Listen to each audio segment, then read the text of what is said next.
Hi, good morning. My name is Krista Barth. I am a special needs advocate and I am starting this week. I'm so excited. It's going to be every Wednesday at 10 a.m. ongoing, a series that I am calling Coffee and Conversations in Special Education.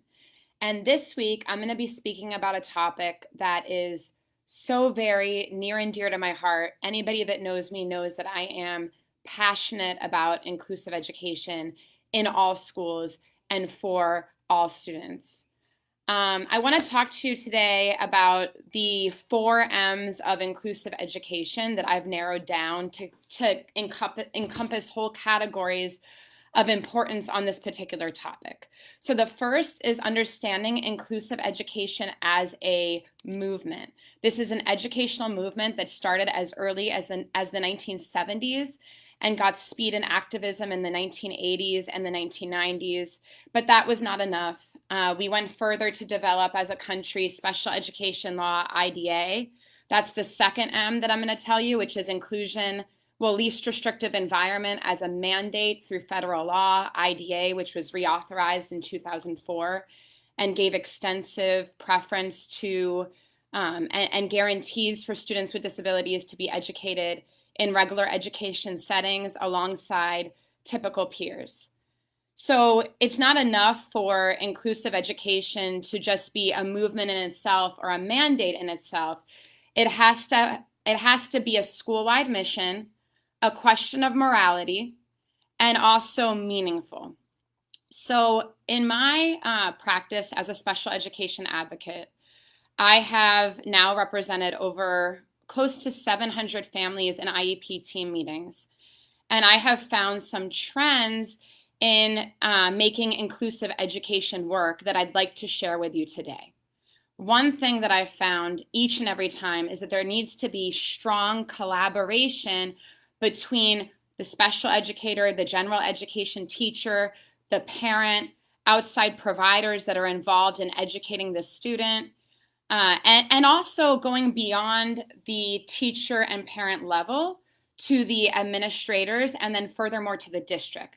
Because the district often has personnel that you might not have ever met and that your child might not have ever met, or that the teachers that work with your child might not have ever met, that have a lot of crucial and vital information that can make inclusive education work for your child and for all children.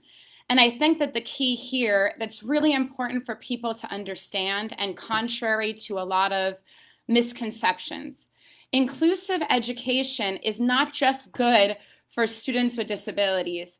It's good for all students. And that's not just a matter of Krista Barth's opinion.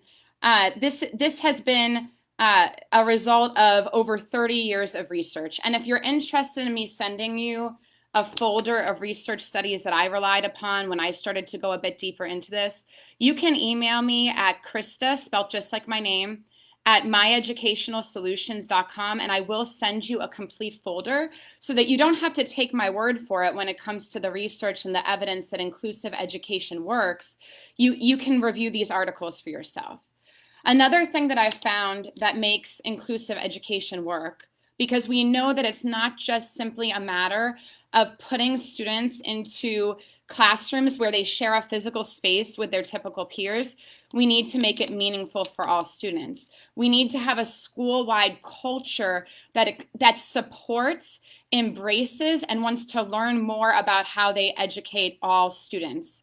This is where universal design in learning comes into play and has been effective at schools across the nation. I also find that a missing piece in making inclusive education meaningful and making it work for all students is staff being properly and adequately trained. Properly and adequately trained in reaching all learners in the classroom, not only students with disabilities, but also properly and adequately trained in the two major areas that I find keep students with disabilities segregated at the highest rate, which is students that are not speaking, that are pre-verbal or nonverbal, and also students that have consistent, persistent behavior problems that the school and teachers have been unable to modify. Those are the two leading causes of teams determining that students need to be in a separate environment. So when we have general education teachers and special education teachers that are supporting the general education teacher that neither have been trained in best practices and methodology to support language and students with moderate to significant behaviors, that's when we see that making inclusion work, it becomes very, very difficult to do. Another thing that I see that's very much needed. Excuse me, I've got emergency going off on my phone. Emergency call canceled. I'm sorry about that. Some of the issues in going live. But as I was saying, and I want to piggyback on, extensive behavioral training, extensive behavioral support, most effectively coming from special educators as well as behavior specialists, ABA therapists when we can get their active involvement, whether they've been hired through the school district or are a private ABA therapist that the parent is bringing in. Not only ABA therapists, but also psychologists and other staff that support students in this regard. Having assistive technology evaluations that are comprehensive, that are looking at all 5 domains of the IEP in a systematic way, not just an AT specialist coming in and doing a few observations and making some snap judgments on what works in the classroom, but really a comprehensive evaluation. These are some of the things that I've seen that through the IEP make inclusion possible, meaningful, and impactful for all students. The last reason that I see students segregated at higher rates at IEPT meetings is when the team has determined that the student requires small group instruction to meet IEP goals. That's when I often argue that we can get creative and we can in fact provide small group instruction in a regular education classroom. That's not an impossible thing to do. And we can also provide small group instruction that's not only students with disabilities, that could be still a variety of learners, whether they are in the regular education classroom in a small group or whether they've gone to a separate place like a library or a separate classroom. So I want you to understand that this is not just a question of what the law says that we have to do. This is not just a question of the fact that we've had an inclusive movement in education for many years. This is also a question of where you stand on the issue of ethics as it relates to making sure that students feel like they belong, creating public schools that have students belong from the very beginning so that they can feel meaningful members of not only their school community, but also society. We've seen where this became a moral issue when we had segregated classrooms, when we had classrooms of only African American students and then other students. This was a moral issue then. I still see it as a moral issue now. And yes, there are unique sets of circumstances where students do need to be removed. It's not completely black and white. If a student needs to be removed, it should be for a specific reason and purpose of which they're receiving something outside of the regular education classroom that they would not be able to receive within the regular education classroom.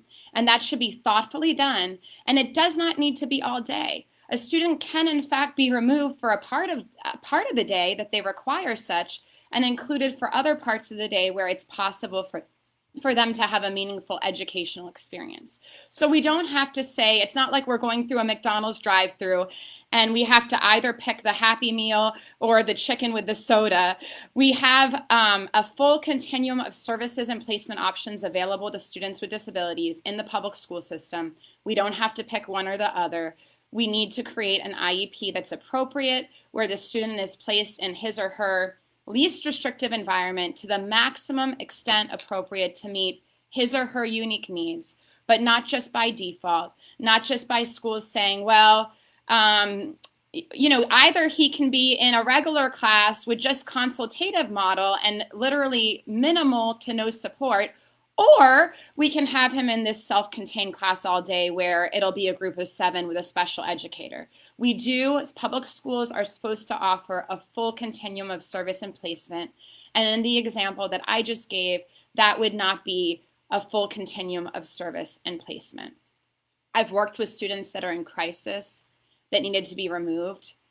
We had an interim period in which they needed to be removed with a clear plan of them returning back to their peers as soon as possible and as soon as appropriate. So I really want to convey to you today that it's not a totally black and white thing. You're either included from bell to bell or you're not included at all. Now, I am going to let you go. I hope that this has given you a little bit of a tidbit that has been helpful to you. You can always reach me. You can always email me. You can go to my website and book an appointment, myeducationalsolutions.com. I love to geek out and talk about issues of inclusive education. They are so very important to me. And the next time that I come live, I'm actually going to be telling you some direct experiences and stories and things that I've gone through with students, and even a story of something I experienced with my own child. If you are still hearing me and you're still there, thank you so much for joining me today. This was my first live event, and I'm not the biggest tech-savvy person ever. However, I do love coffee. I'm drinking a 6-shot espresso iced coffee with a little bit of cream, a little bit of vanilla. If you're drinking coffee with me today, if you would please comment what you're drinking or comment with a question that you have on the topic, I'll get back to you.